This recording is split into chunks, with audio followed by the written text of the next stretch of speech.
Ration card সেখানে কোনো গুরুত্ব থাকছে না, প্যান কার্ড সেখানে কোনো গুরুত্ব থাকছে না, আধার কার্ড লক্ষ লক্ষ কোটি টাকা আধার কার্ডের জন্য খরচ করা হয়েছে আমাদের ট্যাক্সের টাকার মাধ্যমে। কিন্তু সেই আধার কার্ডটাকে লিঙ্ক করার জন্য বারবার আমাদেরকে লাইনে দাঁড় করানো হয়েছে। সেই আধার কার্ডের এত গুরুত্ব, কিন্তু SIR এ আধার কার্ড কোনো গুরুত্ব থাকছে না। जो करना है कर लो, हम कागज देखाने वालों से नहीं है। আমরা আমাদের কাগজ দেখাবো না।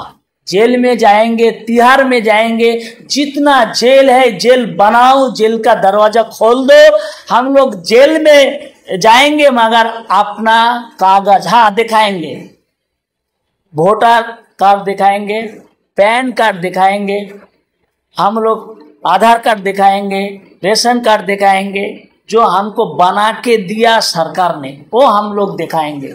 এমন কিছু কাগজ চাওয়া হচ্ছে যে কাগজগুলো সাধারণ মানুষের কাছে থাকবে না, গরিব মানুষের কাছে থাকবে না। এই গরিব মানুষগুলো ভোটাধিকার থেকে এরা বঞ্চিত হবে। সুপ্রিম কোর্টে একজন বিচারপতি বলছে যে 11 দফা কাগজ চাওয়া হচ্ছে, সেটা যদি আমাকে চাওয়া হয় আমিও সেই 11 দফা কাগজ সাবমিট করতে পারবো না। প্রিয় দর্শকগণ, তোমরা দেখলেন পুরো ভিডিওটি। মুসলিম সম্প্রদায়ের মানুষ, এনার নাম হচ্ছে মাওলানা হাসিবুর, যিনি কিনা কোনো এক বক্তৃতার মধ্যে কোনো এক স্থানে এই কথাগুলো বলেন। কথাগুলো যে বলেছেন একেবারে খারাপ কিছু বলেননি। এটা হিন্দু সম্প্রদায়ের মানুষকেও বলছে, মুসলিম সম্প্রদায়ের মানুষকেও বলছে, এবং যে কথাগুলো বলে গেছেন ইনি শুধু মুসলিম সম্প্রদায়ের মানুষের জন্য বলেননি, বরং ইনি হিন্দুদের জন্য কথাগুলো বলে গেছে। আমরা আধার কার্ড করলাম, আধার কার্ড শুধু করলে হলো না, তার সঙ্গে মোবাইল নাম্বার লিঙ্ক করতে হয়েছে। মোবাইল নাম্বার লিঙ্ক করলাম আমরা, তারপর ব্যাংকের বই করতে গেলে প্যান কার্ডের প্রয়োজন, প্যান কার্ড করলাম, না হলে ব্যাংকের বই হবে না। আধার কার্ড করলাম, মোবাইল লিঙ্ক করলাম, প্যান কার্ড করলাম, এবং ভারতের স্বচ্ছ বাসিন্দা হতে গেলে আই কার্ডটার প্রয়োজন। ঠিক আছে, আই কার্ডটাও আমরা করে নিলাম। আই কার্ড করে নেওয়ার পরে আমরা এখনো পর্যন্ত ভারতের স্বচ্ছ বাসিন্দা হতে পারলাম না। আমরা এখনো অস্বচ্ছতার মধ্যে পড়ে আছি।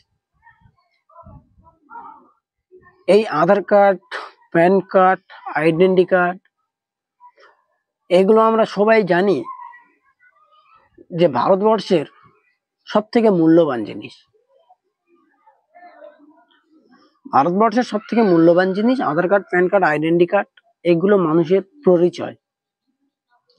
তারপরে এই যে NRC-টা চালু করা হলো, NRC দিচ্ছে, করছে,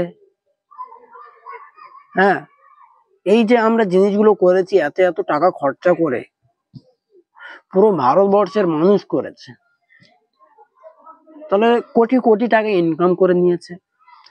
এখন নতুন করে একটা কথা বলছে যে এইগুলো থাকলেও ভারতবর্ষের নাগরিক হওয়া যায় না। তাহলে কি করতে হবে, কি দেখাতে হবে তাহলে আমরা ভারতবর্ষের নাগরিক হব? আমাদের ভারতবর্ষের নাগরিক হতে গেলে আমাদের প্রয়োজন আমাদের বাবার বাবাদের জমির দলিল, আরো যেসব কাগজগুলো চাইছে, যেগুলো কিনা সাধারণ 100% যদি লোক থাকে ভারতবর্ষের মধ্যে, সে চাই হিন্দু হোক, চাই মুসলিম হোক, চাই বৌদ্ধ হোক, চাই খ্রিস্টান হোক, 100% যদি লোক থাকে,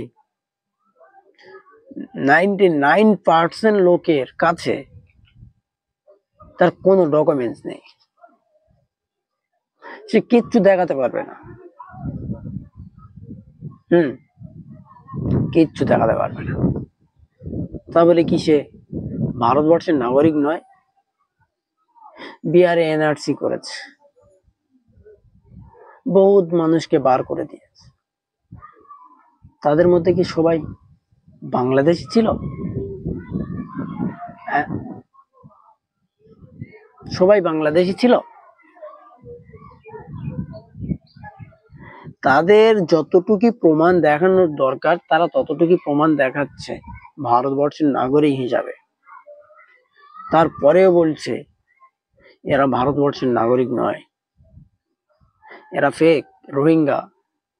আর বিশেষ করে এই যা কিছু হয়েছে বা যা কিছু করছে শুধুই মাত্র মুসলিমদের জন্য,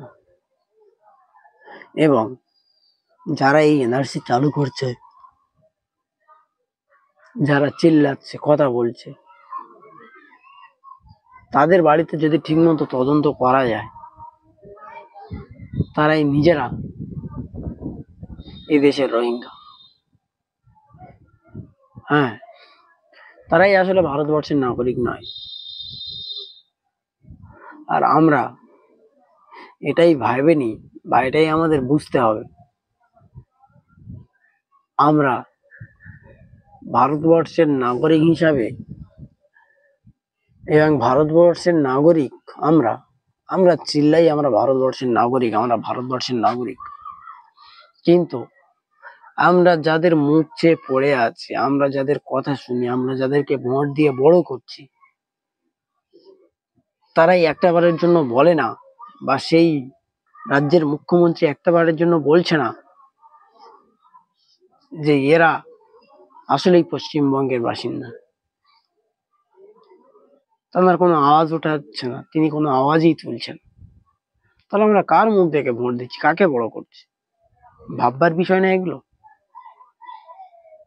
হ্যাঁ, তাই 2026-এ আমাদেরকে নির্বাচন করে নিতে হবে যে মুসলিমদের বাঁচতে গেলে মুসলিমদের কোন রাস্তাটা সঠিক। হ্যাঁ, সেই রাস্তায় আমাদেরকে লঙ্ঘন করতে হবে এবং সেই পথকে প্রদর্শন করে আমাদের চলতে হবে। এতটুকু বললাম, দেখা হচ্ছে পরের ভিডিওতে।